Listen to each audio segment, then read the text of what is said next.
శక్తిని బట్టి పూజ్యుడవు, అసమానుడవు, సార్వభౌముడవు, సర్వాధికారి అయిన దేవుడు ప్రభా, నీకు వందనాలు.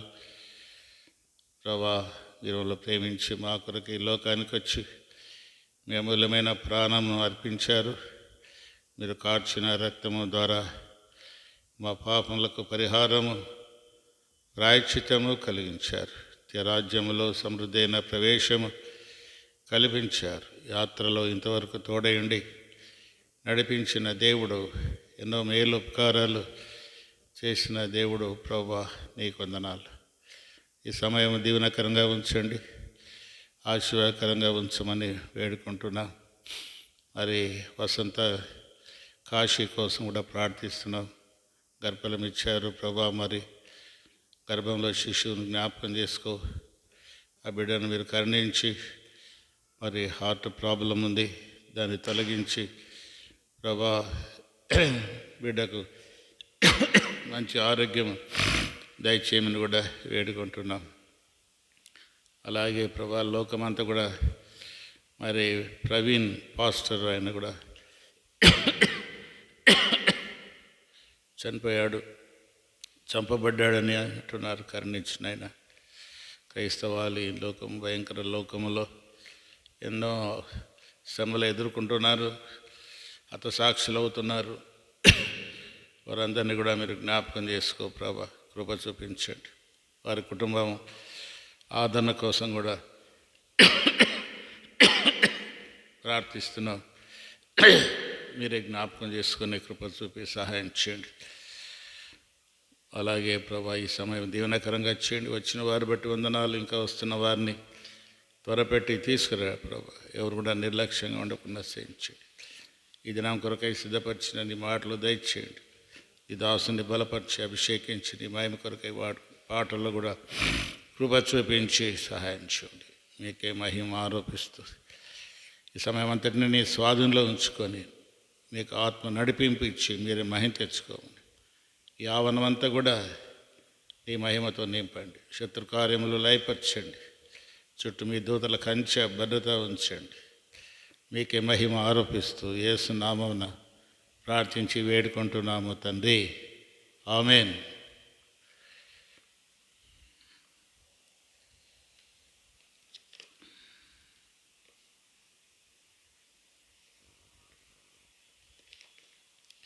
సప్లిమెంటరీ పుస్తకంలో 11వ పాట.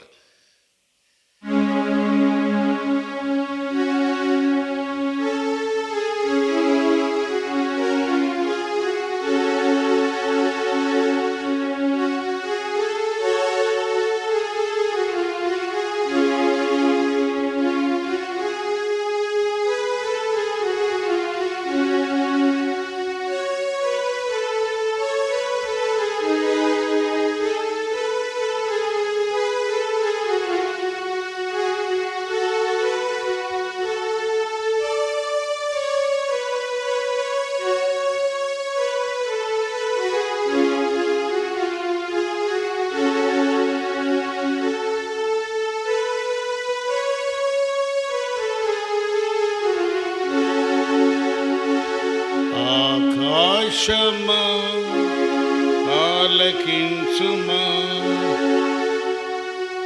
ఆకాశమా ఆలకించుమా, భూమి చెవియొగ్గుమా. నా పిల్లలు నన్ను మరచియున్నారు, సాక్షులుగా నిలుమా. ఆకాశమా ఆలకించుమా, భూమి చెవియొగ్గుమా. కోడి తన రెక్కల క్రింద తన పిల్లలను చేర్చుకొనున్నట్లు, కోడి తన రెక్కల క్రింద తన పిల్లలను చేర్చుకొనున్నట్లు, ఆ విధమున ఎన్నో మార్లు, ఆ విధమున ఎన్నో మార్లు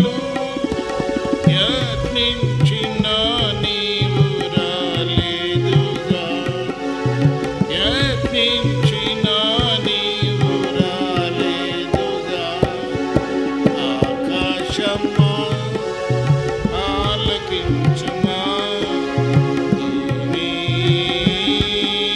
చెవియొగ్గుమా. ఆకాశమా ఆలకించుమా, భూమి చెవియొగ్గుమా. ఈ అతిక్రమముల కొరకు గాయపరచబడితిని, నీ అతిక్రమముల కొరకు గాయపరచబడితిని.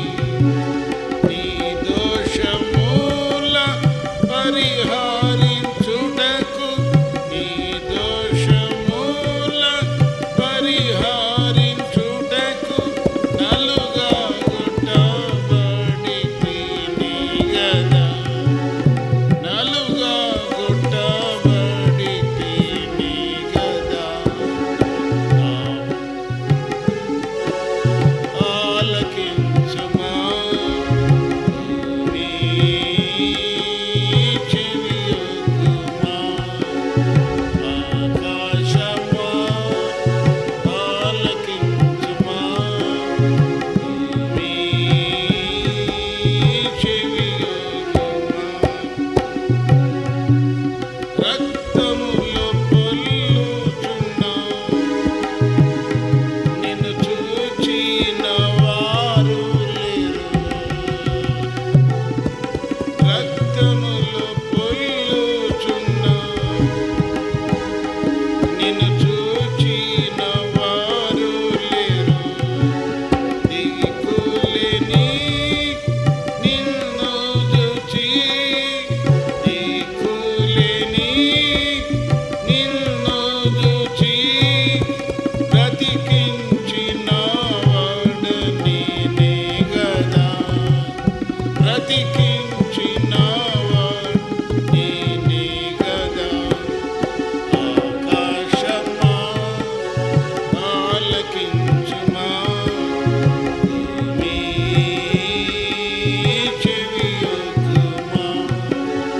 ఆకాశమా ఆలకించుమా, భూమి చెవియొగ్గుమా. ఎందాక నన్ను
పాఠ సంఖ్య 4వ పాట. సప్లిమెంటరీ పుస్తకాల్లో అయిపోయినాయి పుస్తకాలు.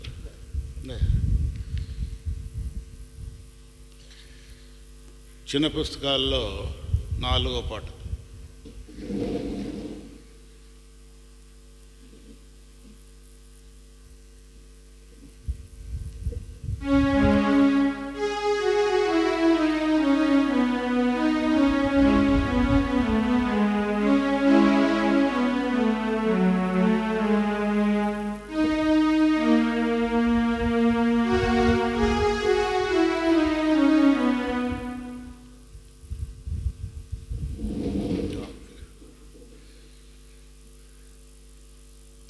ఉండే కదా గెత్తిపెట్టకి ఎవరికి 4వ పాట పాడుకుంది.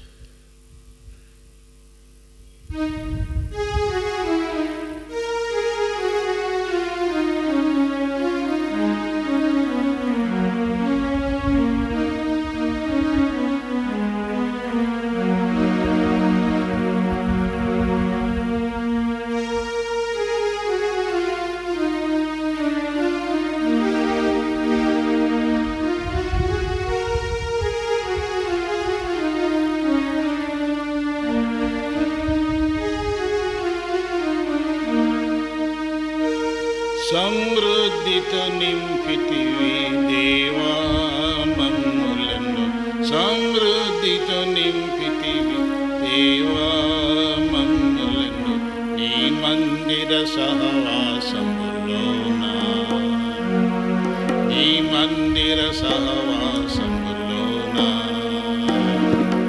సమృద్ధితో నింపితివి దేవా మమ్ములను, సమృద్ధితో నింపితివి దేవా. సర్వ సమృద్ధి గలవారై మేము ఉత్తమమైన ప్రతి కార్యము చేయ. సర్వ సమృద్ధి గలవారై మేము ఉత్తమమైన ప్రతి కార్యము చేయ. సమస్త విధములైన నీ కృపను విస్తరింపజేయగల దేవా. సమస్త విధములైన నీ కృపను విస్తరింపజేయగల దేవా. సమృద్ధితో నింపితివి దేవా మమ్ములను, సమృద్ధితో నింపితివి దేవా.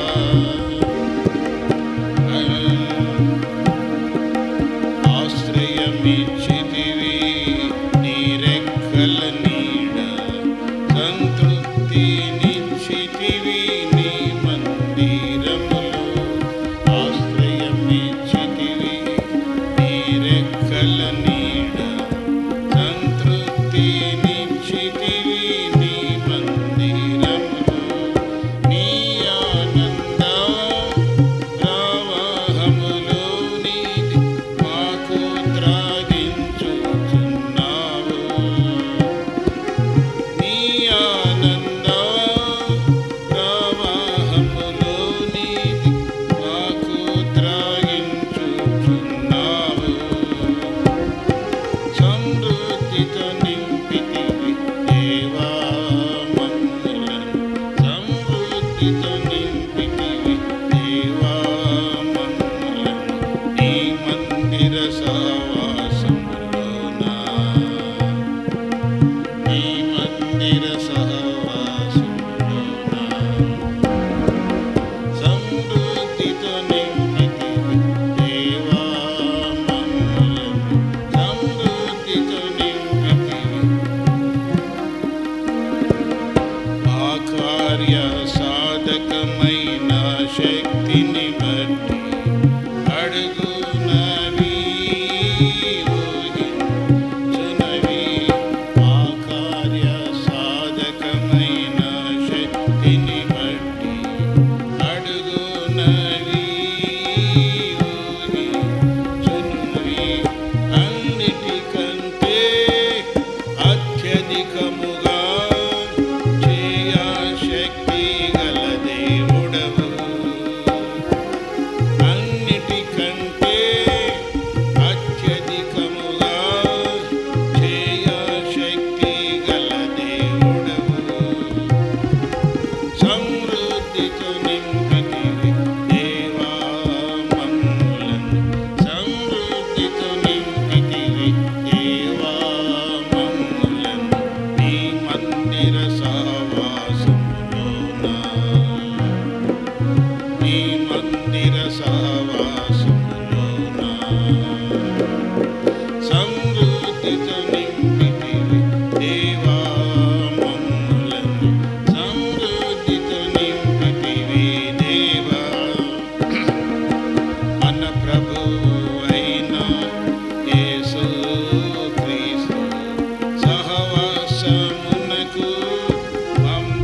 ప్రవేశము మాకు సమృద్ధిగా అనుగ్రహించితివి.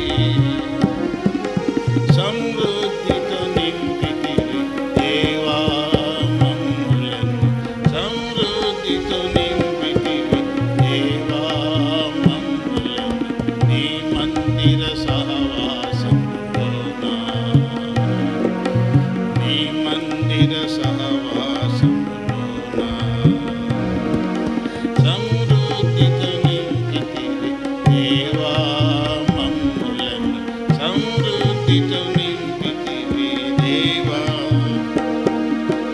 పాపంబు చేత చచ్చిన మమ్ము నీ జీవమిచ్చి బ్రతికించితివి. పాపంబు చేత చచ్చిన మమ్ము నీ జీవమిచ్చి బ్రతికించితివి. అపవాదిని ఓడింప శక్తిని మాకొసగా సమృద్ధిగా జీవమిచ్చితివి. అపవాదిని ఓడించ శక్తిని మాకొసగా సమృద్ధిగా జీవమిచ్చితివి. సమృద్ధితో నింపితివి దేవా మమ్ములను. సమృద్ధితో నింపితివి దేవా మమ్ములను. నీ మందిర సహవాసములోన, నీ మందిర సహవాసములోన సమృద్ధితో నింపితివి దేవా మమ్ములను. సమృద్ధితో నింపితివి దేవా.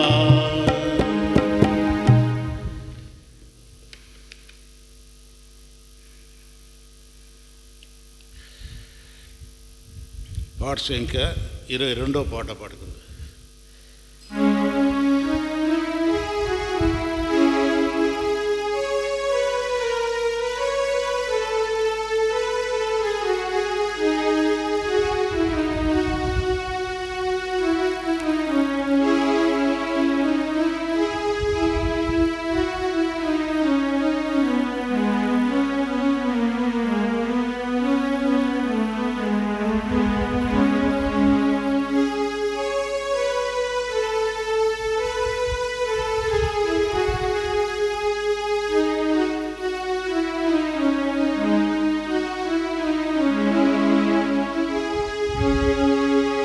పాట సంఖ్య 22.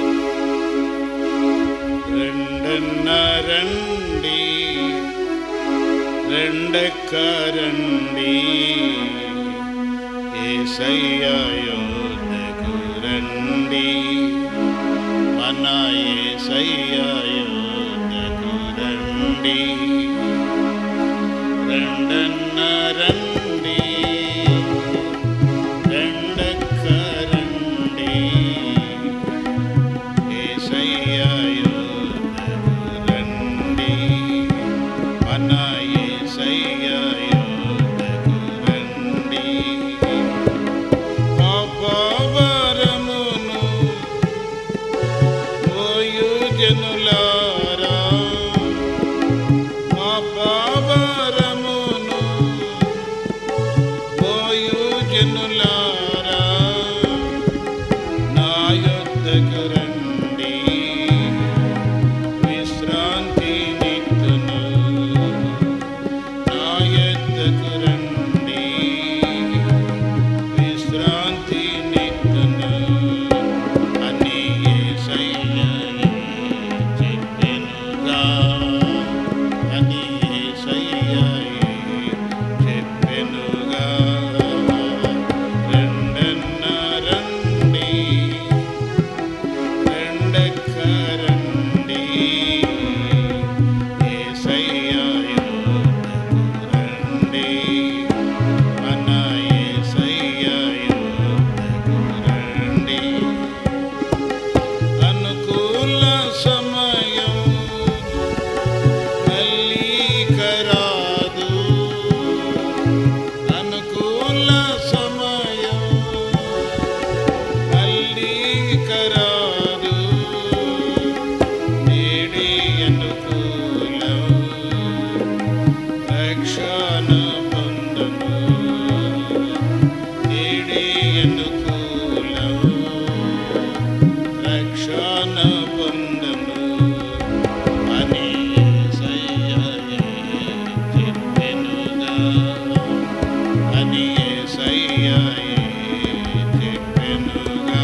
మరణము నీకై పొంచి ఉన్నది అని యేసయ్యయే చెప్పెనుగా, అని యేసయ్యయే చెప్పెనుగా. రండన్న రండి, రండక్క రండి, యేసయ్య యొద్దకు రండి, మన యేసయ్య యొద్దకు రండి. సిలువలో నీకై రక్తము కార్చితిని, సిలువలో నీకై రక్తము కార్చితిని, నిన్ను రక్షింపను పరమున చేర్చును, నిన్ను రక్షింపను పరమున చేర్చును అని యేసయ్యయే చెప్పెనుగా, అని యేసయ్యయే చెప్పెనుగా.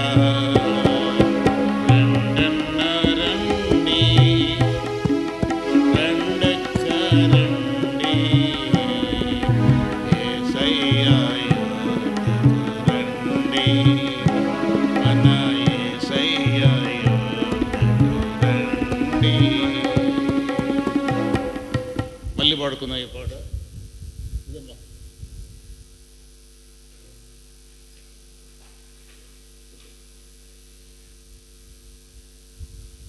దాచిపెట్టుకోవాలి. ఇవి ఇంతకుముందు ఇచ్చాము, అందరికి ఇచ్చాము. చాలే, వచ్చినది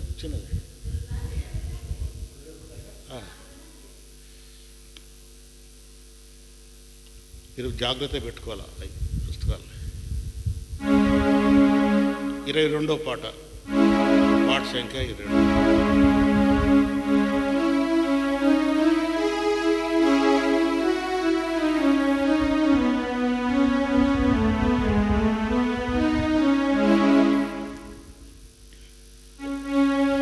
రండన్న రండి, రండక్క రండి, యేసయ్య యొద్దకు రండి, మన యేసయ్య యొద్దకు రండి. రండన్న రండి, రండక్క రండి, యేసయ్య యొద్దకు రండి, మన యేసయ్య యొద్దకు రండి. పాపభారమును మోయు జనులారా, పాపభారమును మోయు జనులారా, నా యొద్దకు రండి, విశ్రాంతి నిత్తును, నా యొద్దకు రండి, విశ్రాంతి నిత్తును అని యేసయ్యయే చెప్పెనుగా, అని యేసయ్యయే చెప్పెనుగా. రండన్న రండి, రండక్క రండి, యేసయ్య యొద్దకు రండి, మన యేసయ్య యొద్దకు రండి. అనుకూల సమయం మళ్ళీ ఇక రాదు, అనుకూల సమయం మళ్ళీ ఇక రాదు, నేడే అనుకూలం రక్షణ పొందను, నేడే అనుకూలం రక్షణ పొందను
మర్చిపోతే ట్రేడ్ పెట్టండి, తీసుకుపోతా అందరూ. అదే ఇక్కడ పెట్టండి.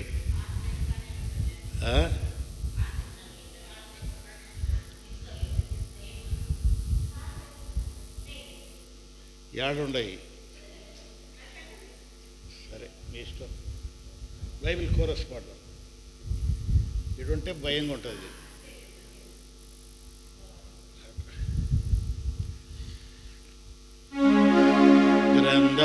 గ్రంథవాదనములన్నీ నావి, రాతి అధ్యాయము వరుస వచనము, దాన దివ్య ప్రేమ వాగ్దానములు, గ్రంథవాదనములన్నీ నావి. ఎవరి promise in the book, every chapter, every verse, every love, all the blessings of His love divine, every promise in the book divine. దేవుని వాక్యాన్ని విందాం.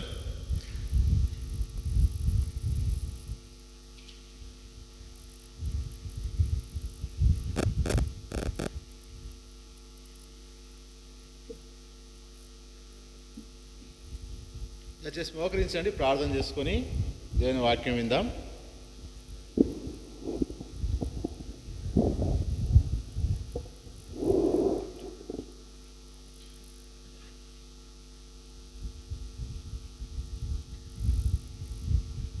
ప్రేమల దేవ, పరిశుద్ధుడైన తండ్రి, యేసుక్రీస్తు ప్రభు శ్రేష్టమైన నామంలో మీ పాదములు వందనం చెల్లించుకుంటున్నాం. ఉదయకాలం నుంచి మీ కాపుదల భద్రతను అనుగ్రహించారు ప్రభా. సాయంకాల సమయంలో బైబిల్ స్టడీగా మీ ప్రజలమైన మేము ప్రభా మీ సన్నిధిలో కనబడి ప్రభా మీ సన్నిధిలో మీ నామాన్ని కనపరచడానికి మీరు అనుగ్రహించిన కృపను బట్టి వందనాలు. పాటల ద్వారా మేము మహింపరచగలిగాం తండ్రి, మీకు ఎంత వందనాలు తండ్రి. తిరిగి ప్రభా వాక్య ధ్యానం కొరకై మీ వైపు చూస్తున్నాం. పరలోక సింహాసనం నుంచి మీ లేఖన భాగములు మాకు అనుగ్రహించిన దేవా. వచ్చిన వారిని బట్టి వందనములు. ఇంకా రావాల్సిన వారిని, వస్తున్న వారిని, వారి ఆటంకులన్నింటినీ తొలగించి ప్రోత్సాహపరిచి పురుకొల్పి ప్రభా మీ ఆలయంనకు మీరు తోడుకొని రమ్మని మీ సన్నిధిలో ప్రార్థన చేస్తున్నాం. ప్రభా ఆవరణం అంతట్లో మీ ఆత్మ సంచారం అనుగ్రహించండి. ఆవరణం చుట్టూ మీ అగ్ని ప్రాకారం అనుగ్రహించండి దేవా. అవసరం నన్ను కూడా జ్ఞాపకం చేసుకోండి ప్రభా. అయోగ్యని అపాత్రుని దయతో మీ రక్తాన్ని ప్రోక్షించండి. మీ ఆత్మ నింపండి, మీరు అభిషేకించండి. మీ నోటికి బుర్రగా వాడుకొని మీరే మహిమ పొందుతారమ్మని మీకు వందనం చెల్లించుకుంటూ మమ్మల్ని తగ్గించుకుంటూ మీ నామాన్ని కనపరుస్తూ యేసుక్రీస్తు ప్రభు శ్రేష్టమైన నామంలో స్తుతించి ప్రార్థించి వేడుకొనిచున్నాం తండ్రి, ఆమేన్.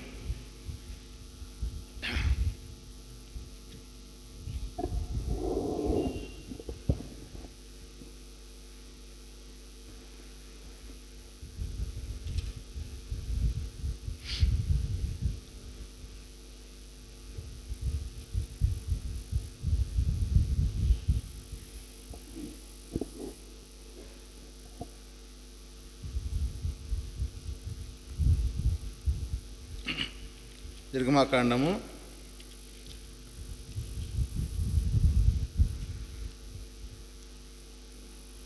19వ అధ్యాయం.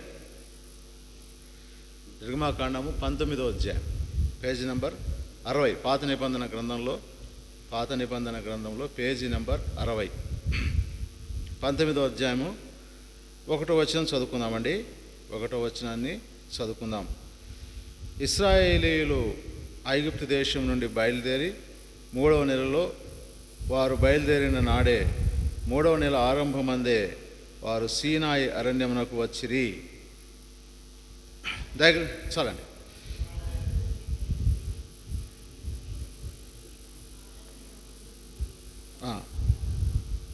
ఇశ్రాయేల్ చాలండి. దయగల దేవుడు ఈ లేఖన భాగాన్ని దీవించి మనందరికీ పంచిపెట్టును గాక. ఇశ్రాయేల్ ప్రయాణాన్ని మనం చూస్తూ ఉన్నాం. వారు ఐగుప్తు నుంచి బయలుదేరారు. రామశేషు నుంచి సుక్కోతుకు పోయారు. సుక్కోతు నుంచి ఏతాము అరణ్యము ఆ చివరి వరకు వెళ్ళారు. మళ్ళా తిరుక్కొని వచ్చి ఎక్కడికి వచ్చారు? ఎర్ర సముద్రం దగ్గరికి వచ్చారు. ఎర్ర సముద్రం దగ్గర ఒక అనుభవం ఏంటంటే, శత్రువులు తరుముతున్నారు. అప్పుడు చాలా భయపడ్డారు. భయపడితే వారు దేవునికి మొరపెట్టారు. అంతేగాక మోషే భక్తుడి మీద సనుగుతూ వచ్చారు. అయితే దేవుని యొక్క అద్భుతాన్ని వారు చూడగలిగారు. ఆ యొక్క శత్రువును దేవుడు ఆ ఎర్ర సముద్రంలో ముంచివేశాడు. ఆ ఎర్ర సముద్రం మార్గంలోనే తన ప్రజలను దాటించి తన గొప్పతనమేదో, తన మహిమేదో, తన మహాత్మ్యమేదో ఆ ప్రజలకు చూపించాడు. ఎర్ర సముద్రం దాటుకొని ఆ తర్వాత మారా అనే ప్రదేశానికి వచ్చారు. 3 రోజులు ఏతాము అరణ్యంలో తిరిగారు. ఆ తర్వాత అక్కడ నీళ్ళు లేవు. ఆ తర్వాత మారాకు వచ్చారు. మారాలో కూడా దేవుడు ఒక చిన్న టెస్ట్ అక్కడ ప్రజలకు ఏర్పాటు చేయబడింది. అది చేదు నీరు తాగాల్సి వచ్చింది. చేదు నీరు ప్రజలు తాగలేకపోయారు. అయితే దయగల దేవుడు తిరిగి ఒక కొమ్మను అందులో వేయటం వల్ల మోషే ద్వారా ఈ అద్భుతం జరిగించాడు. అప్పుడు ఆ నీరు చేదైనటువంటి నీరు మధురంగా మారింది. ప్రజలు సంతృప్తి చెందారు. అలాగా అక్కడ ఆ సమస్య తీర్చబడింది. ఆ తర్వాత మారా నుంచి ఏలింకి వచ్చారు. ఏలింలో సమృద్ధిగా 12 నీటి బుగ్గలు, 70 ఈత చెట్లు ప్రజలు సమృద్ధిగా అనుభవించారు. అక్కడి నుంచి ఎక్కడికి వచ్చారు?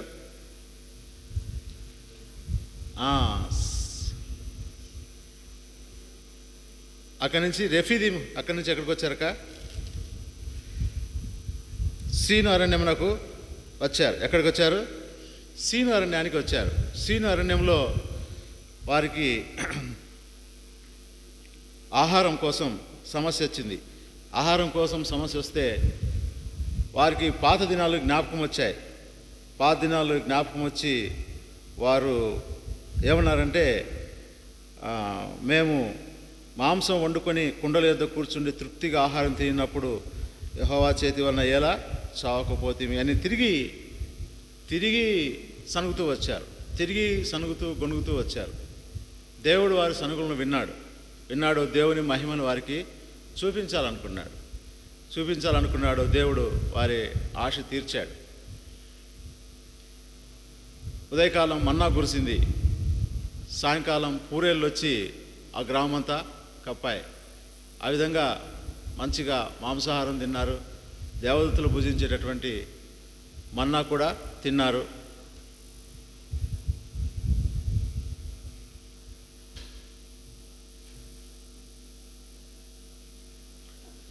ఆ విధంగా ప్రజలు ఆ యొక్క సీను అరణ్యంలో తృప్తిపరచబడ్డారు. వారి సమస్య పరిష్కారం చేయబడింది. ఆకలి తీర్చబడింది. తర్వాత వారు రెఫీదీంకి వచ్చారు. అక్కడ రెఫీదీంలో తిరిగి నీటి సమస్య వచ్చింది.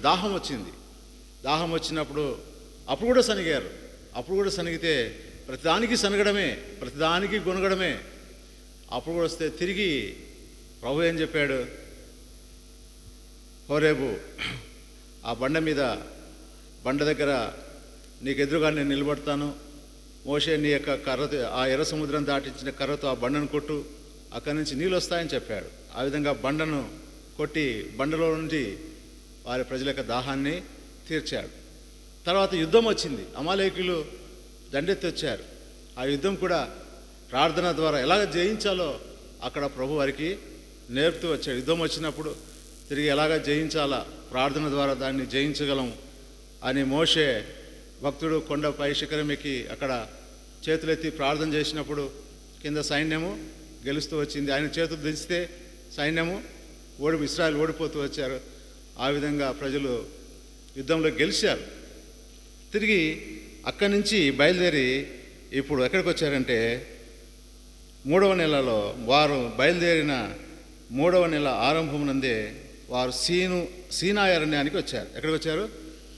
సీనాయి అరణ్యానికి వచ్చారు. సీనాయి అరణ్యంలో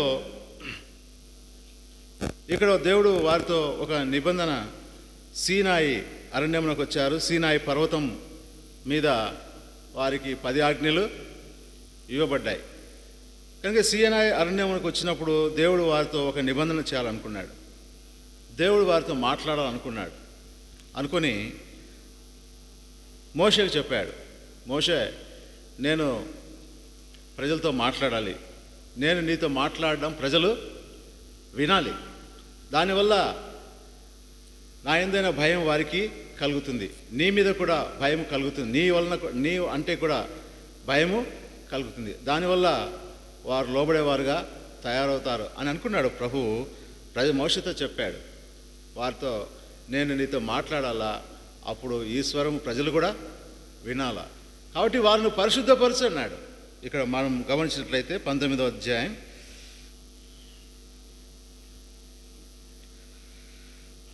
10వ వచనం. యెహోవా మోషేతో, నీవు ప్రజల యొద్దకు వెళ్ళి నేడును రేపును వారిని పరిశుద్ధపరచుము, వారు తమ బట్టలు ఉతుకొని 3వ నాటికి సిద్ధముగా ఉండవలెను. 3వ నాడు యెహోవా ప్రజలందరి కన్నుల ఎదుట సీనాయి పర్వతం మీదికి దిగివచ్చును. నీవు చుట్టూ ప్రజలను మేర ఏర్పరచి, వారు ఈ పర్వతం ఎక్కవద్దు, దాని అంచును ముట్టవద్దు, భద్రము సుమి, ఈ పర్వతం ముట్టు ప్రతివాడును మరణశిక్ష తప్పక విధింపవలను. కనుక ఇట్లాగా దేవుడు ఏం చెప్పాడంటే, నేను ఆ యొక్క పర్వత శిఖరానికి వచ్చి నీతో మాట్లాడతాను, ప్రజలందరూ దీన్ని వినాలి, దీన్ని చూడాలి. కనుక ప్రజలందరూ కూడా ఈ స్వరాన్ని వినాలి. కాబట్టి ప్రజలందరూ ఏం చేయబడాలి? పరిశుద్ధపరచబడాలి. ఇక్కడ మనకు అర్థమయ్యేటటువంటి విషయం ఏమిటంటే, ఈ ప్రజలు ఇక్కడ పరిశుద్ధపరచబడాలి.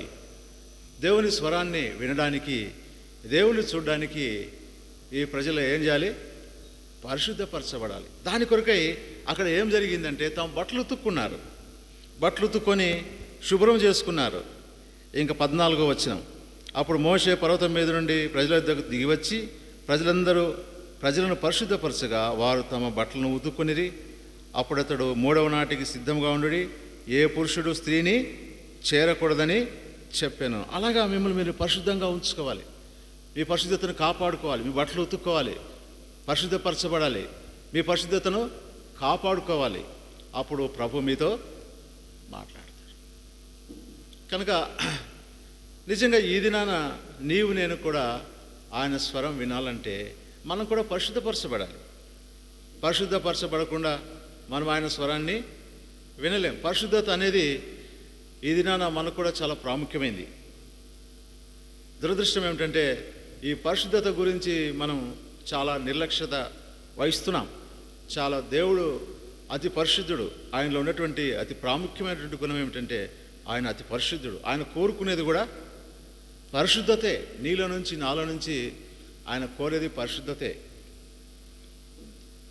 బైబిల్ గ్రంథం రాయబడింది, ఎందుకు మనం పరిశుద్ధపరచబడాలి, పరిశుద్ధులుగా ఉండాలి అంటే, మత్తయి సువార్తలో ఒక మాట చూద్దాం. మత్తయి సువార్త 5వ అధ్యాయం 8వ వచనం. మత్తయి సువార్త అందరికీ తెలిసినటువంటి లేఖన భాగమే.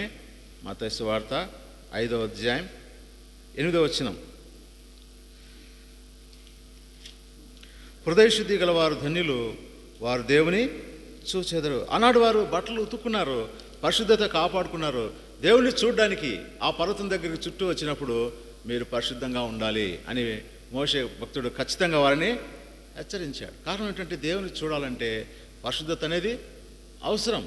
పరిశుద్ధత అంతవరకు మోషే భక్తుడు వెళ్తూ వచ్చాడు, దేవునితో మాట్లాడుతూ వచ్చాడు, ఆయన చెప్పినది ప్రజలకు చెప్తూ వచ్చాడు. ప్రజలు చేసే పనులు, ప్రజలు మాట్లాడే మాటలు మళ్ళీ విన్నాడు, మళ్ళీ పోయి దేవుని దగ్గరికి పోయాడు, దేవునితో చెప్పాడు, మళ్ళీ ఆయన చెప్పింది మళ్ళీ ప్రజలకు చెప్తూ వచ్చాడు. అయితే ఇక్కడ సీనాయి పర్వతం దగ్గర దేవుడు మోషేతో మాట్లాడతాడు, అది ప్రత్యక్షంగా ప్రజలు చూడాలి. కనుక దేవుని పరిశుద్ధతను చూడాలి, కనుక వీళ్ళు పరిశుద్ధులుగా చేయబడాలి. కనుక ఇక్కడ అంటాడు, హృదయ శుద్ధి గలవారు ధన్యులు, వారు దేవుని చూడాలి. కొబ్రీ పత్రిక 11వ అధ్యాయం 6వ వచనంలో కూడా రాయబడింది, పరిశుద్ధత లేకుండా ఎవడును ప్రభువును చూడడు. కనుక మనం ప్రభువును చూడాలంటే పరిశుద్ధత అనేది కావాలి, హృదయంలో శుద్ధి అనేది కావాలి. ఒకవేళ ఆనాడు బట్టలు ఉతుకున్నారేమో, ఈనాడు బట్టలు ఉతుక్కోవడం వల్ల పరిశుద్ధత రాదు. ఈ పాపం అనేది హృదయంలో రాయబడింది.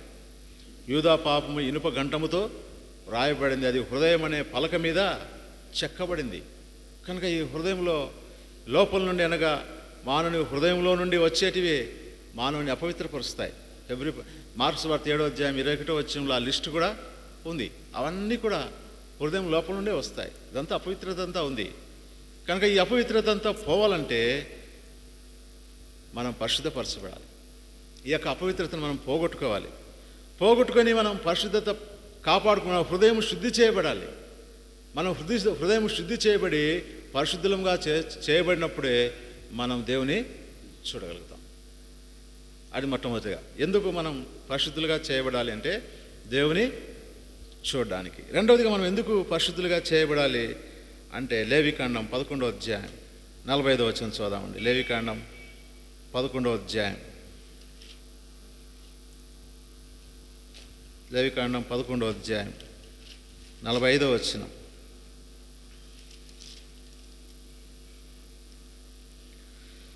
నలభై 44 నుంచి చదువుతాను. నేను మీ దేవుడినైన యెహోవాను, నేను పరిశుద్ధుడిని కనుక మీరును పరిశుద్ధులై ఉండునట్లు మిమ్మును మీరు పరిశుద్ధపరచుకొనవలెను. 45వ వచనం. నేను మీకు దేవుడినై ఉండుటకు ఐగుప్తు దేశంలో నుండి మిమ్మల్ని రప్పించిన యెహోవాను, నేను పరిశుద్ధుడిని కనుక మీరును పరిశుద్ధులు కావాలి. నేను మీకు దేవుడిగా ఉండాలి అంటే మీరు పరిశుద్ధులుగా ఉండాలి. నా కాపరత్వంలో మీరు ఉండాలి. నేను మీకు దేవుడిగా ఉండాలి అంటే మీరు ఎలా ఉండాలంటే పరిశుద్ధులుగా ఉండాలి. కారణం ఏమిటంటే నేను పరిశుద్ధుని. ప్రభు అన్నాడు, నేను పరిశుద్ధుడను, నేను మీ దేవుడినైనా నేను పరిశుద్ధుడను, ఐగుప్తు దేశంలో నుండి మిమ్మల్ని రప్పించి మీకు దేవుడిగా ఉండటానికి నేను ఇష్టపడ్డాను. కనుక మీరు పరిశుద్ధులుగా ఉండాలి. దేంట్లో పరిశుద్ధులుగా ఉండాలి అంటే మనం పేతురు పత్రికలో కూడా మనకు బాగా తెలుసు. పేతురు పత్రిక 1వ అధ్యాయం,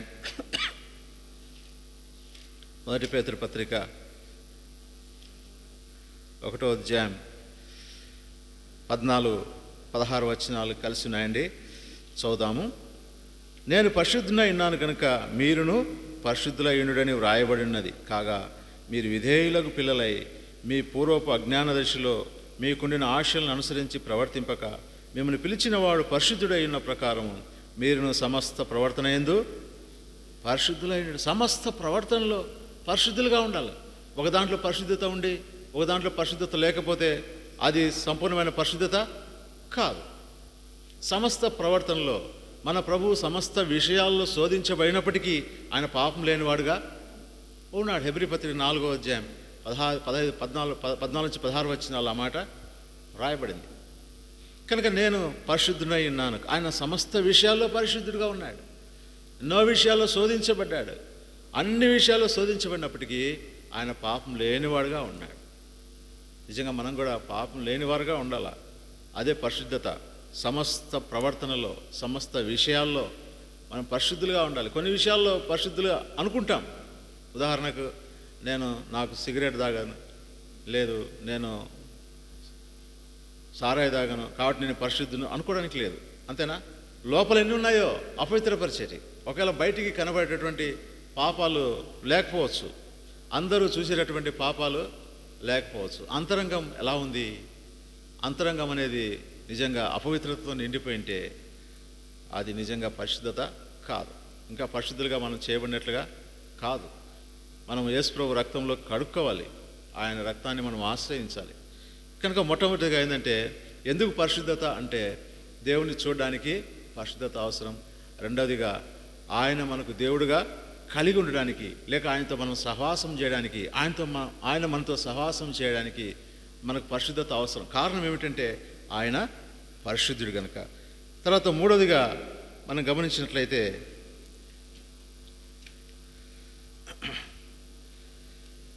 నిర్గమకాండం 25వ అధ్యాయం 8వ వచనం చూద్దామండి. నేను మీలో నివసించున్నట్లుగా. చూద్దాం, నిర్గమకాండం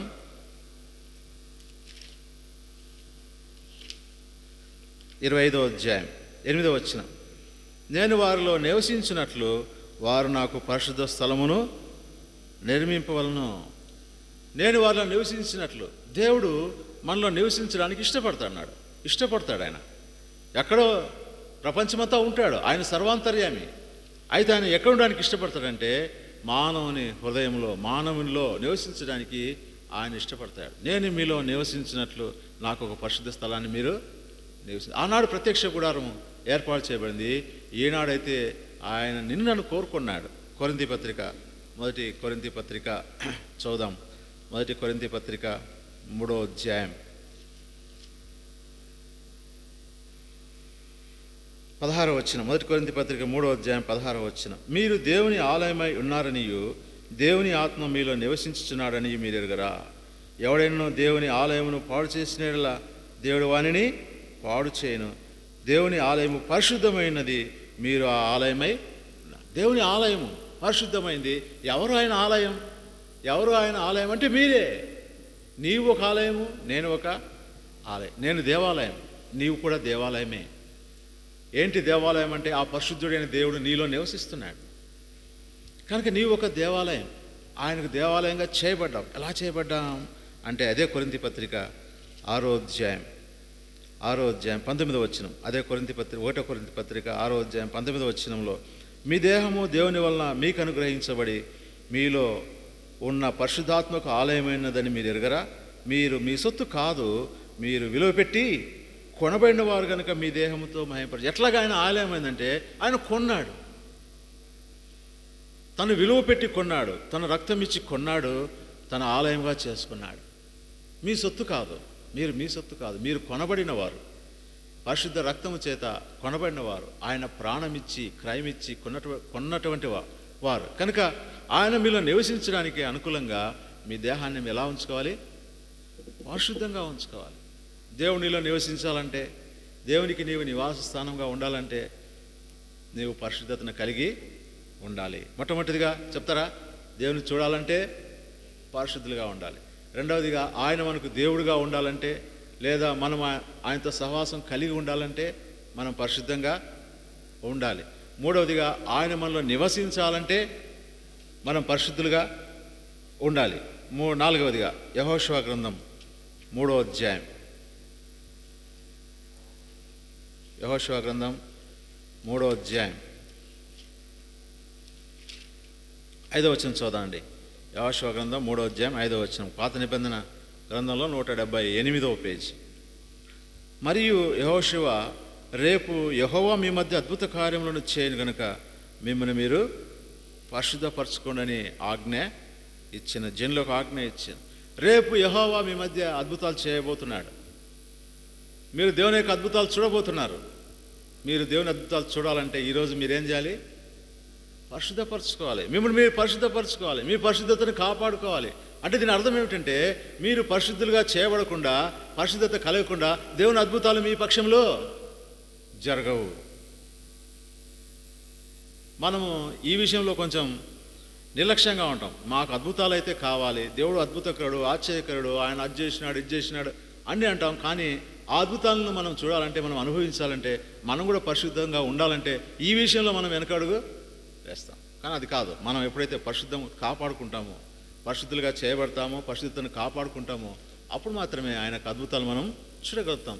రేపు యెహోవా మీ మధ్య అద్భుతములు చేయనున్నాడు. నీకు స్వస్థత కావాలన్నా, నీకు ఆరోగ్యం కావాలన్నా, నీకు అవసరతలు తీర్చబడాలన్నా, నీకు అప్పులన్నీ తీర్చబడాలన్నా, నీకనే సమస్యలన్నింటి నుంచి నువ్వు బయటపడాలన్నా, దేవుని అద్భుతం నీ పక్షంలో జరిగించబడాలంటే నువ్వు పరిశుద్ధతను కాపాడుకోవాలి, నువ్వు పరిశుద్ధుడిగా చేయబడాలి. నువ్వు పాపిగా ఉండి అపవిత్రతను ప్రేమించి అపవిత్రతను జరిగిస్తూ నువ్వు అలాగే జీవితాన్ని కొనసాగిస్తూ దేవుడు నా జీవితంలో కార్యం జరిగించాలా, నేను మేలు పొందాలా, ఆశీర్వదించాలంటే దేవుడు ఎలాగ ఆశీర్వించగలుగుతాడు? నువ్వు దేవుని యొక్క సంబంధిగా ఎలాగా అవుతావు? దేవుని సంబంధులు కాని వారు కూడా ఆశీర్వదించబడతారు. ఎలాగంటే అపవాది ఆశీర్వదిస్తాడు. ఎవరు ఆశీర్వదిస్తారు?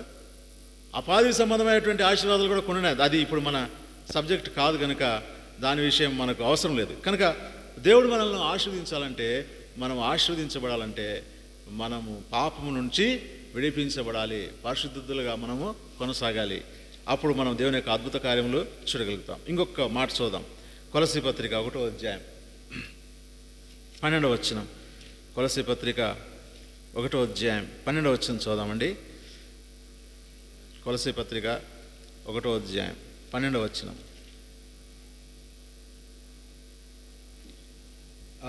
చివరి భాగం చదువుతాను. తేజవాసులైన పరిశుద్ధుల స్వాస్థ్యంలో పాలివారం ఒకటకు మనలను పాత్రులుగా చేసిన తండ్రికి మీరు కృతజ్ఞతాస్తులు. తేజవాసులైన పరిశుద్ధుల స్వాస్థ్యంలో మిమ్మల్ని పాలివారుగా చేశాడు. పరిశుద్ధుల స్వాస్థ్యం ఒకటి ఉంది. పరిశుద్ధుల కొరకై దేవుడు ఏర్పరిచేటువంటి స్వాస్థ్యం ఒకటి ఉంది. ఆ స్వాస్థ్యానికి మనల్ని పాత్రులుగా చేయాలి. ఆ స్వాస్థ్యం మనం పొందాలి. ఆ పరిశుద్ధుల కొరకై దేవుడు ఏర్పాటు చేసిన స్వాస్థ్యాన్ని మనం అనుభవించాలంటే, మనం స్వతంత్రించుకోవాలంటే, మనం సొంతం చేసుకోవాలంటే మనం ఎలా ఉండాలి? పరిశుద్ధులుగా ఉండాలి. పరిశుద్ధులుగా ఉండాలి. కనుక పరీక్షించుకుందాం, నిజంగా నేను పరిశుద్ధతను కలిగి ఉన్నానా? ఆనాడు ప్రజలు అక్కడ సీనాయి అరణ్యంలో తమ బట్టలు ఉతుక్కొని స్త్రీలకు దూరంగా ఉండి పరిశుద్ధపరచబడ్డారు. తమను తాము పరిశుద్ధంగా ఉంచుకున్నారు. ఐగుప్తు నుంచి విడిపించబడిన తర్వాత. అయితే నీవు నేను కూడా యేసుక్రీస్తు ప్రభు యొక్క రక్తం చేత విమోచించబడ్డాం, పరిశుద్ధులుగా చేయబడ్డాం, పరిశుద్ధులని పేరు పెట్టుకున్నాం. అయితే ఇంకా ఏదైనా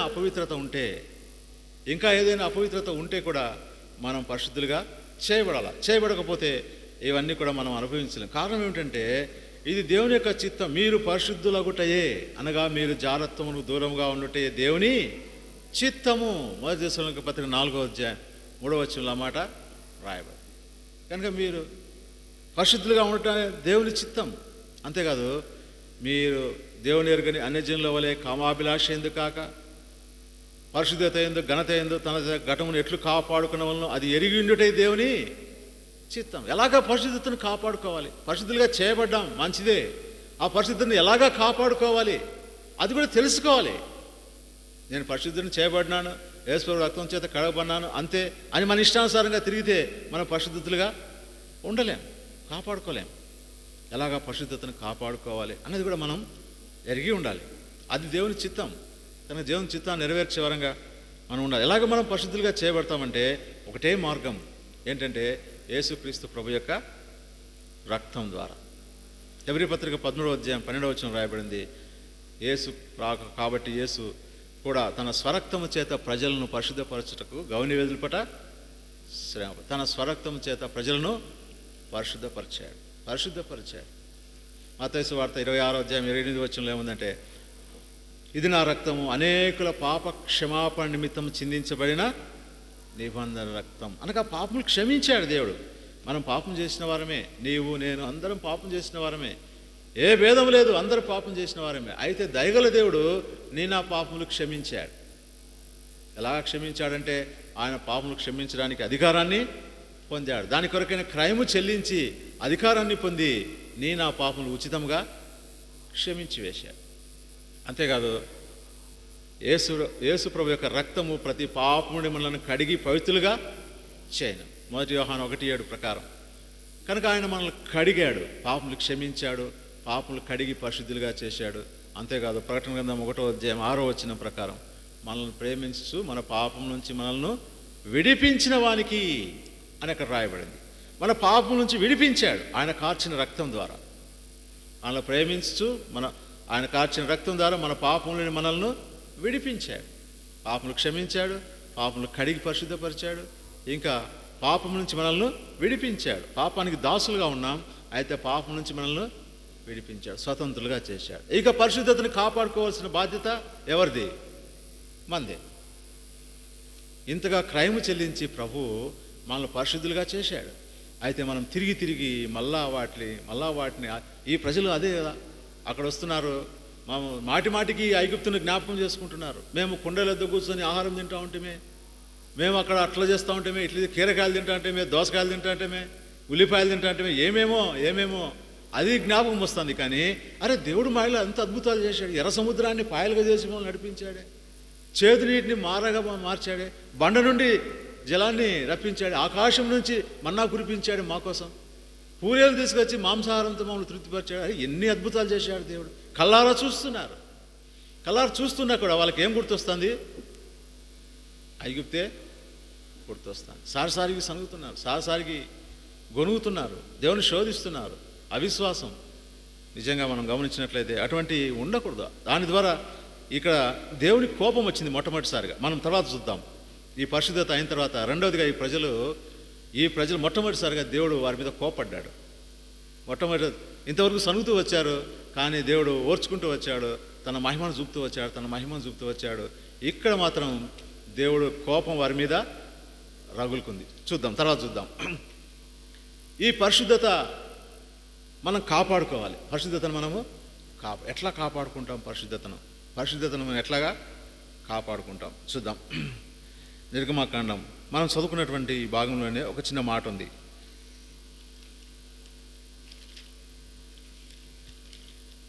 20వ అధ్యాయం, నిర్గమాకాండం 20వ అధ్యాయం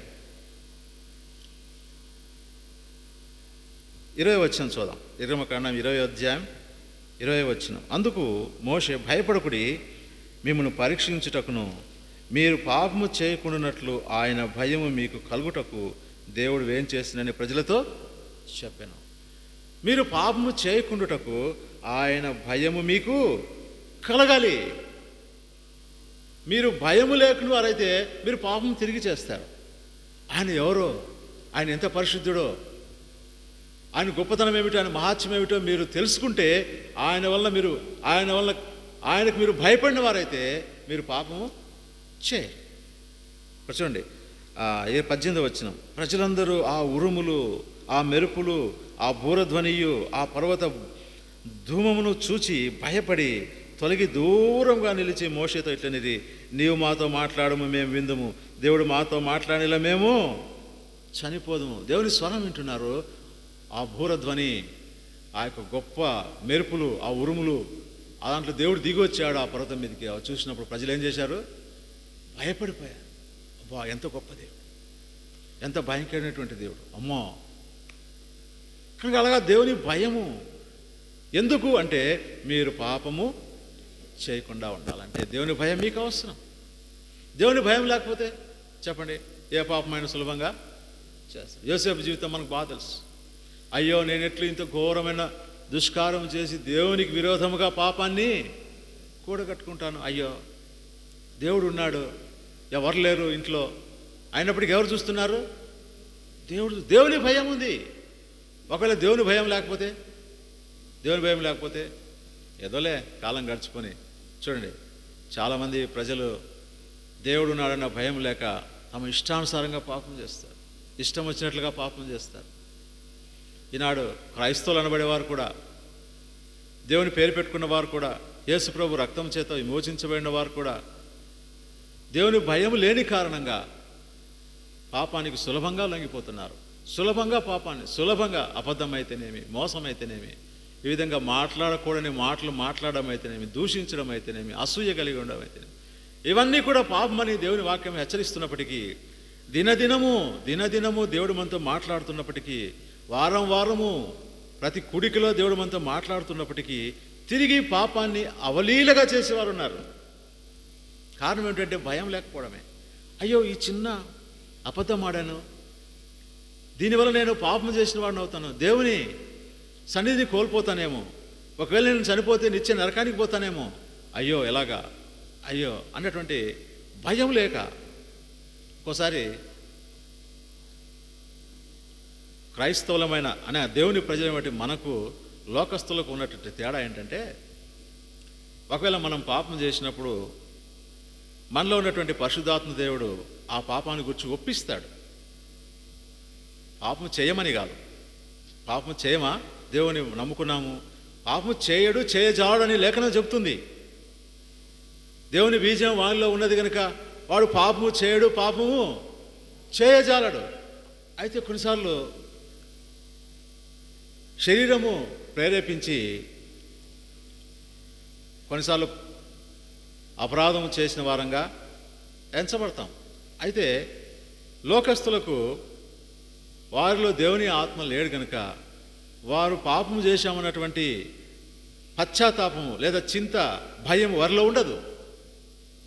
కానీ దేవుని ప్రజల్లో పరిశుద్ధాత్మ దేవుడు హెచ్చరిస్తూ వస్తాడు. పాపము చేయకముందే హెచ్చరిస్తాడు. అయ్యో ఇది పాపము, దీని జోలికి పోవద్దు, ఈ మాట్లాడద్దు, ఇట్లా చేయొద్దు. లోపల పరిశుద్ధాత్ముడు మాట్లాడుతూ వస్తాడు. అయినప్పటికీ కొన్నిసార్లు ఏం చేస్తారు, ఆ దేవునిని దుఃఖపెట్టి నిజంగా పాపం చేసేవారు తిరిగి కూడా పరిశుద్ధాత్ముడు మాట్లాడుతూ వస్తాడు. మాట్లాడినప్పుడు పశ్చాత్తాపడి దుఃఖపడి పాపాన్ని ఒప్పుకుంటాడు క్రైస్తవుడైన వ్యక్తి. అదే దేవుడు అనుగ్రహించినటువంటి వరం. అదిగిన లేకపోతే ఈ క్రైస్తవం వ్యర్థమే. నిజమైన పశ్చాత్తాపము, మారు మనసు అనేది నీళ్ళు లేకపోతే, అయ్యో నేను పాపం చేశాను అన్నట్టు పశ్చాత్తాపం లేకపోతే ఆ క్రైస్తవం వ్యర్థమే, లాభం లేదు. కారణం ఏమిటంటే పరిశుద్ధాత్మ దేవుని నువ్వు దుఃఖపెడుతూ వచ్చినప్పుడు కొంతకాలానికి ఆయన ఏం చేస్తాడు, వెళ్ళిపోతాడు. కఠినము చేయబడినటువంటి మనసాక్షి, వాత వేయబడినటువంటి మనసాక్షి కలిగిన వాడవై ఎంతో నష్టపోతావు. సరే, కనుక ఇక్కడ మనము పాపము చేయకుండా ఉండాలంటే దేవుని భయాన్ని మనము కలిగి ఉండాలా. అదేవిధంగా దేవుడు మన కొరకై చెల్లించిన క్రయధనాన్ని కూడా మన జ్ఞాపకం పెట్టుకుంటూ ఉండాలి.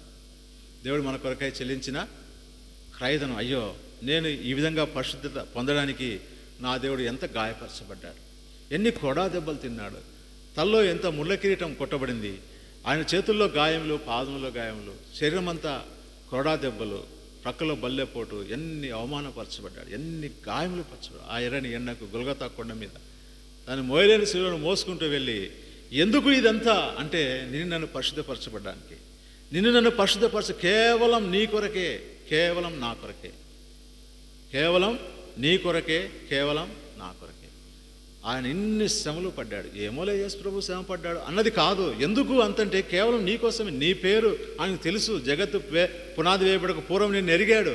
నిన్ను రక్షించడానికే, నీ కోసమే, నా కోసమే ఆయన అన్ని వేదనలు అనుభవించాడు. ఆ క్రయాన్ని మనం గుర్తుపెట్టుకోవాలా. నిజంగా ఒక మంచి వస్తువును మనం కొంటే, 1 లక్ష రూపాయలు పెట్టి, 50,000 పెట్టి ఏదైనా ఒక వస్తువును కొంటే దాన్ని ఎంత జాగ్రత్తగా పెట్టుకుంటాం, దానికి గీత పడకుండా చూసుకుంటాం, దానికి ఎవరు తాకుండా చూసుకుంటాం, జాగ్రత్త జాగ్రత్త జాగ్రత్త, ఎవరిని పట్టుకున్నా కూడా గీతలు పడతాయేమో జాగ్రత్త అని చూసుకుంటాం. ఎందుకంటే దాని విలువ అంత గొప్పది.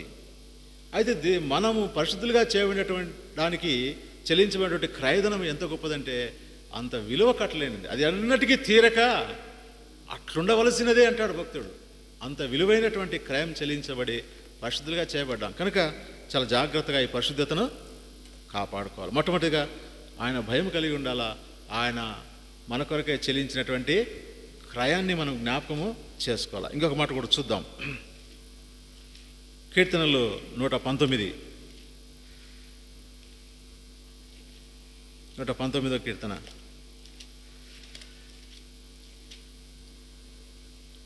11వ వచనం. 119వ కీర్తన 11వ వచనం. నీ ఎదుట నేను పాపము చేయకున్నట్లు నా హృదయంలో నీ వాక్యము ఉంచుకొని ఉన్నాను. నీ ఎదుట నేను పాపము చేయకున్నట్లు నా హృదయంలో నీ వాక్యము ఉంచుకొని ఉన్నాను. కనుక నిజంగా దేవుని వాక్యం మన హృదయంలో నాటుకోవాలి. ఏదో గాలికి వదిలేయడం కాదు, విని వదిలిపెట్టడం కాదు. అద్దంలో ముఖం చూసుకొని తిరిగి వెళ్ళిపోయి మర్చిపోయినట్లు కాదు.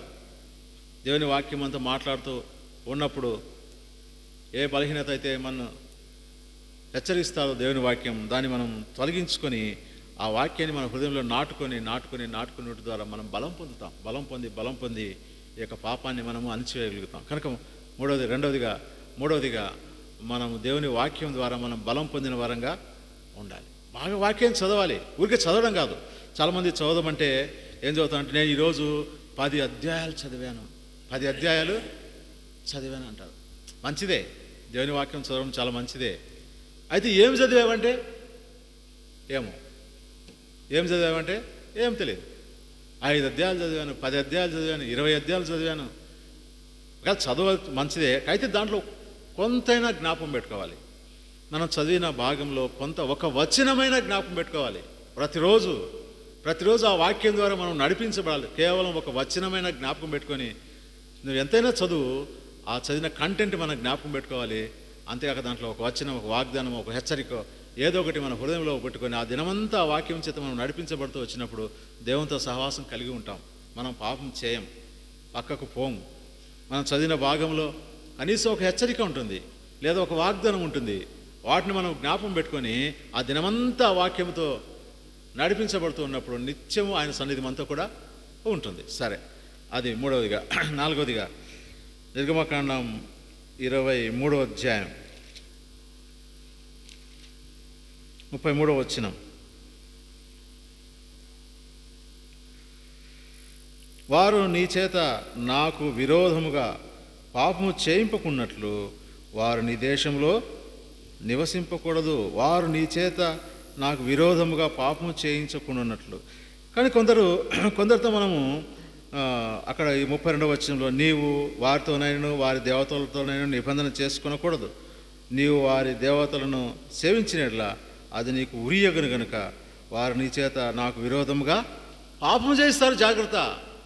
అంటే దీని అర్థం ఏంటంటే మనము అవిశ్వాసులతో జోడుగా ఉండకూడదు. వాళ్ళతో కలిసి వాళ్ళతో ఇంకా పూసుకొని వాళ్ళతో అంత దగ్గరగా మనం ఉండకూడదు. వాళ్ళతో స్నేహం అనేది కాదు, కానీ ఒకవేళ వాళ్ళతో మనం పరిచయం లేకుండా ఎలాగా సొసైటీలో జీవించగలుగుతాం అన్నది కాదు, కానీ మనం వారితో ఎక్కువగా జోడుగా ఉండి వాళ్ళతో కలిసి వెళ్ళరాని ప్రదేశాలకు వెళ్ళి చేరాని స్నేహం చేస్తే మనం ఏమవుతాం? నష్టపోతాం. సొలొమోను రాజు ఆయన ఎంత జ్ఞానవంతుడంటే అంత జ్ఞానవంతుడు. అటువంటి జ్ఞానవంతుడు ఎవరు లేరు, అంత గొప్ప జ్ఞానవంతుడు.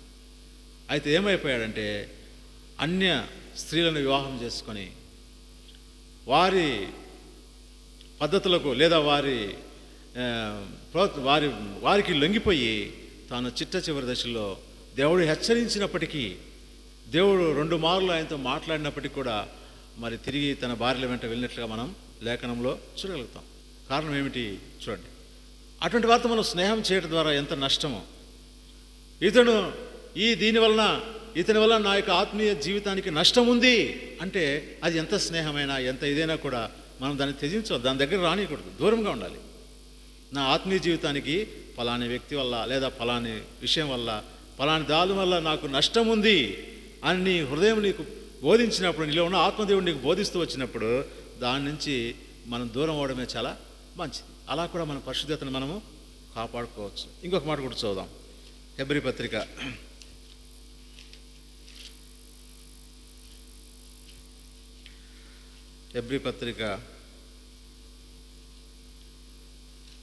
12వ అధ్యాయం 10వ వచనం. హెబ్రీ పత్రిక 12వ అధ్యాయం 10వ వచనం. వారు కొన్ని దినముల మట్టుకు తమకిష్టం వచ్చేట్లు మనం శిక్షించరు, కానీ మనము తన పరిశుద్ధతలో పాలు పొందవలనని మన మేలు కొరకే ఆయన శిక్షించిన. కొన్నిసార్లు దేవుడు శిక్షిస్తాడు. మనం దారి తప్పినప్పుడు ఏం చేస్తాడు? చిన్నగా ఎవరైనా మనం మేకలు కూడా పోతా ఉంటాయి, గొర్రెలు పోతా ఉంటాయి, అదే చేస్తాడు. అతను ఏం చేస్తాడు? గొర్రెల కాపరి ఏదో సైకిల్తో అట్లా హో హే అని అదిలిస్తాడు. వినకపోతే ఏం చేస్తాడు? చిన్న ఒకేటు కొడతాడు. ఇంకా వినకపోతే అట్లా పోతా అంటే ఒకేటి గట్టిగా కొడతాడు. ఎందుకు కొడతాడు? ఎందుకు శిక్షిస్తాడు అంటే దారిలోకి రావడానికి, పరిశుద్ధతలో కొనసాగడానికి. మన ప్రభు మనల్ని కొన్ని పర్యాలను శిక్షించేవాడుగా ఉంటాడు, గద్దించేవాడుగా ఉంటాడు. ఒకవేళ ఆయన గద్దింపులకు నువ్వు విసిగిపోతే నువ్వు పరిశుద్ధతను కోల్పోతావు. ఆయన గద్దింపుకు విసిగిపోవద్దు, ఆయన గద్దింపును తృణీకరించద్దు. ఆయన శిక్షను నువ్వు అంగీకరించి నువ్వు సరి చేసుకుంటే, కొన్నిసార్లు మనం దారి తప్పినప్పుడు కొన్ని జీవితంలో ఏమవుతాయి? కొన్ని కష్టాలు వస్తాయి, కొన్ని శ్రమలు వస్తాయి, కొన్ని బాధలు వస్తాయి. ఎందుకు వచ్చాయి? ఎందుకు అంటే దేవుడు నిన్ను సరైన మార్గంలోకి తీసుకురావడానికే. అప్పుడు మనం పరీక్షించుకోవాలి. ప్రభువా, నాకు ఈ పరిస్థితి ఎందుకు వచ్చింది? ఇది ఎందుకు నాకు తగిలింది? ఎందుకు నాకు ఈ పరిస్థితి కలిగింది అని మనం నిజంగా ప్రార్థన చేసుకుంటే, కొన్నిసార్లు దేవుని మహిమ కొరకు కూడా వస్తాయి, కొన్నిసార్లు మనకు పరీక్ష నిమిత్తం వస్తాయి, కొన్నిసార్లు మనం చేసినటువంటి పొరపాట్ల వల్ల మనకు కొన్నిసార్లు దేవుని శిక్షకు పాత్రలయ్యే అవకాశము, అటువంటి పరిస్థితుల్లో కూడా మనకు అర్థమవుతుంది, నిజంగా అర్థమవుతుంది. నిజమైన విశ్వాసికి అయ్యో నేను ఈ అబద్ధం ఆడాను, ఈ మోసం చేశాను, ఈ చేయరాని పని చేశాను, ఖచ్చితంగా నాకు ఈరోజు రేపో ఏదో ఒకటి పనిష్మెంట్ ఉంటుంది అని అర్థమవుతుంది. చిన్నగా ఏదో ఒకటి తగులుతుంది. అప్పుడు అర్థం చేసుకోహో నేను దాన్ని చేసినందువల్ల ఈరోజు నాకు ఇది సరే ప్రభువా వందనాలు, ఇక్కడి నుంచి నేను జాగ్రత్తగా ఉంటాను అన్నటువంటి విశ్వాసంతో మనం ముందుకు సాగిపోవాలి. అది పరిశుద్ధతను కాపాడుకోవాలి. పరిశుద్ధతను కాపాడుకోవాలంటే దేవుని భయం కలిగి ఉండాలి.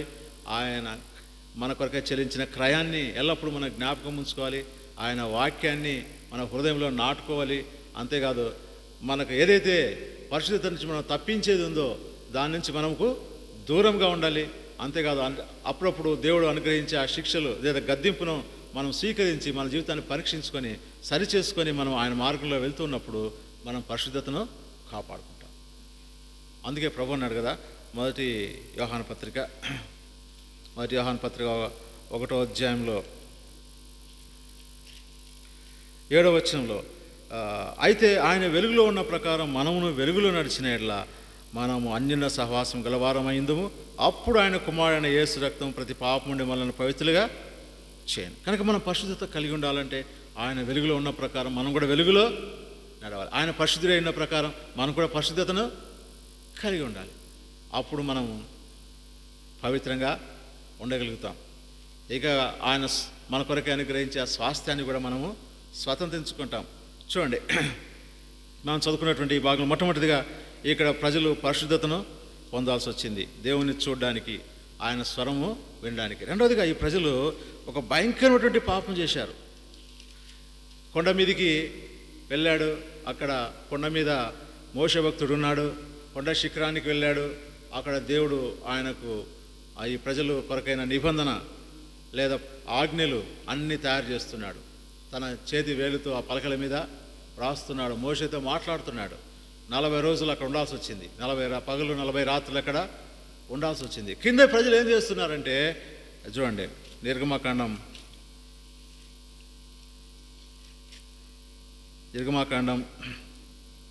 32వ అధ్యాయం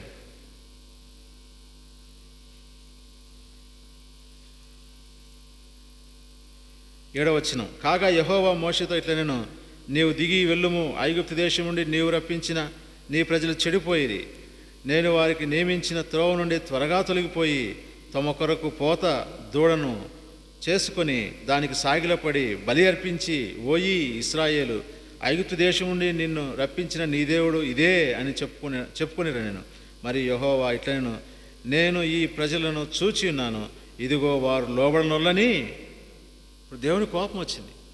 ఇంతవరకు సహిస్తూ వచ్చాడు. ఈ భయంకరమైనటువంటి పాపం, దేవుడు సహించినటువంటి పాపం ఏంటంటే దేవుని విడిచి ఇంకొకరిని పూజించుట. చూడండి, దేవుని విడిచి ఆ ప్రజలు ఇంతగా దేవుని అనుభవించారు, ఆయన అద్భుతాలు చూశారు. ఇప్పుడు ఆ దూడం చేసుకొని మమ్మల్ని ఏం చేస్తున్నారు, అక్కడ ఏమంటున్నారు, దానికి సాగిల పడి బలి నర్పించి, ఓయి ఇశ్రాయేలు, ఐగుప్తు నుండి నిన్ను రప్పించిన నీ దేవుడు ఇదే. ఎవరంట? దూడే అంట. ఎంత గుడ్డితనం కలిగిందో. దేవుడు చాలా బాధపడ్డాడు. నిజంగా అప్పుడన్నాడు, వారు లోబడినొల్లని బట్టి ప్రజలు, నేను ఇంకా రాను మీతో. మోషేని పిలిచి, నేను మీతో రాను, మీరు కావాలంటే పోండి, నా దూతను పంపి ఏం చేస్తాను, కనాను ఆ దేశంలో ఉన్నటువంటి ఆ తెగలన్నిటిని నేను పారదోలుతాను, నువ్వు లేచి మీరందరూ వెళ్ళిపోండి, నేను కానీ మీతో రాను. తిరిగి మోషే దేవుని ప్రాధేయపడి దేవుని సన్నిధి వాళ్ళతో కూడా వచ్చినట్టుగా మనం చూస్తాం.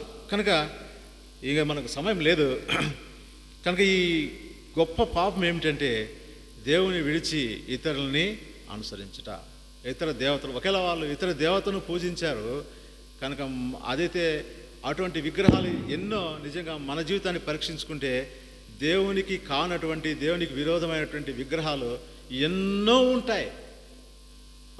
నన్ను పరీక్షించుకుంటే నాలో కనబడతాయి, నిన్ను పరీక్షించుకుంటే నీలో కనబడు. దేవుని కంటే ఎక్కువగా ప్రేమించేది అంతా కూడా అదొక విగ్రహమే. నీ హృదయంలో ఒక విగ్రహమే, నా హృదయంలో ఒక విగ్రహమే. అది ఏదైనా కావచ్చు. దానివల్ల మనం దేవుని కోపానికి గురయ్యే వారంగా ఉంటాం. కనుక దాని ఎలాగ పరిష్కారం అయింది అన్నటువంటి విషయాన్ని ప్రోచితమైతే మరొకసారి మనం చూద్దాం.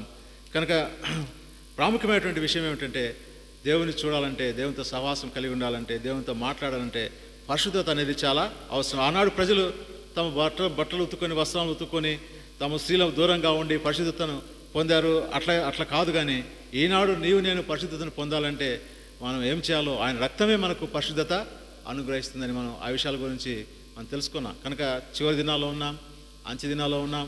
పరిశుద్ధత లేకుండా మనం ప్రభువును చేరలేం. ఎన్నైనా చెప్పండి, ఎన్నిసార్లు గుడికి వచ్చినా, ఎంత ప్రార్థన చేసినా, ఎంత వాక్యం చదివినా, ఏమైనా చేయండి, పరిశుద్ధత నీ జీవితంలో లేకపోతే ఆ పరిశుద్ధుడైన ప్రభువును నీవు చూడలేవు. అది బైబిల్ చెప్పేటటువంటి సత్యం. కనుక ఈ పరిశుద్ధతను కాపాడుకుందాం. ఆయన వచ్చినప్పుడు మనం సిగ్గులేని ముఖంతో ఆయన్ను ఎదుర్కొంటాం. దయగల దేవుడు లేఖన భాగాన్ని దీవించినగా.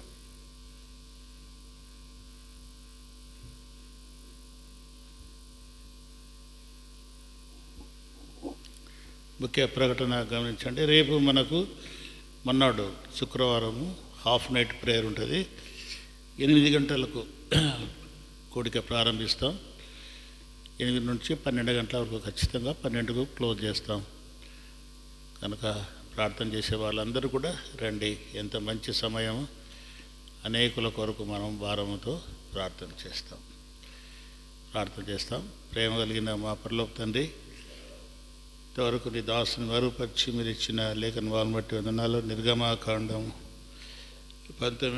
19-20 అధ్యాయంలో మీరు మాట్లాడుతూ వచ్చారు ప్రభా. వందనం చెల్లిస్తున్నాం ప్రభా. నీ యొక్క పరిశుద్ధతను గురించి, పరిశుద్ధత కలిగినప్పుడు ప్రభా నిన్ను చూసేవారుగా, నీతో సహవాసం చేసేవారుగా ప్రభా, నీలో నివసించే వారంగా ఉంటామని మీరు మాతో సెలవిచ్చారు ప్రభా. వందనం చెల్లిస్తున్నాం. పరిశుద్ధత పొందాము నీ కృప ద్వారా. అయితే దానిని కాపాడుకునే విషయంలో కూడా మేము జాగ్రత్త పడినట్లు సాయం చేయండి. దైవ భయం మాలో అధికం చేయండి. నువ్వు చూస్తున్నావు అన్నటువంటి భయం, నువ్వు వింటున్నావు అన్నటువంటి భయం, మా ప్రతిఫలం ఇస్తావు అన్నటువంటి భయం కలిగి ప్రభా మేము జీవించుటకు సాయం చేయండి. వచ్చిన వారి బట్టి వందనాలు ప్రభా. పిల్లలు కూడా 10th క్లాస్ రాస్తున్నారు. ఈ దినం ఫిజిక్స్ రాశారు, జ్ఞాపకం చేసుకోండి. ఇంటర్మీడియట్ కూడా రాశారు, వారిని కూడా జ్ఞాపకం చేసుకోండి. అలాగే ప్రభా ఇంకా ప్రభా అనారోగ్యులైన వారిని కూడా జ్ఞాపకం చేసుకో. కాశీ వసంత కోసం కూడా ప్రార్థిస్తున్నాం. గర్భఫలం ఇచ్చారు ప్రభా. మరి గర్భంలో ఉండేటువంటి శిశువు యొక్క ప్రభా హార్ట్ ప్రాబ్లం కూడా తొలగించి వారు ప్రభా ఎందుకు ఎక్కువగా విశ్వాసం వచ్చినట్లు మహత్కార్యము, గొప్ప కార్యము ఆ గృహంలో జరిగించమని కూడా వేడుకుంటున్నాం. ఇంకా ప్రభా ఎవరు బలహీనులుగా అనారోగ్యులుగా ఉన్నారో వారందరినీ కూడా జ్ఞాపకం చేసుకో. ఈ రాత్రి మంచి నిద్ర ఇచ్చి వేకునే నీ పాసనలు సాగిల పట్ట కృప చూపమని, వెళ్తుండగా తోడుగా ఉండమని యేసునామమున ప్రార్థించి వేడుకుంటున్నాము తండ్రి, ఆమేన్. మన ప్రభు అయిన యేసుక్రీస్తు కృప, తండ్రి యొక్క ప్రేమ, పరిశుద్ధాత్మ సహవాసము చేన మనందరికీ, ప్రతి కుటుంబానికి ఇప్పుడు ఎల్లప్పుడూ సదాకాలము తోడైండుగాక. ఆమేన్. Praise lord.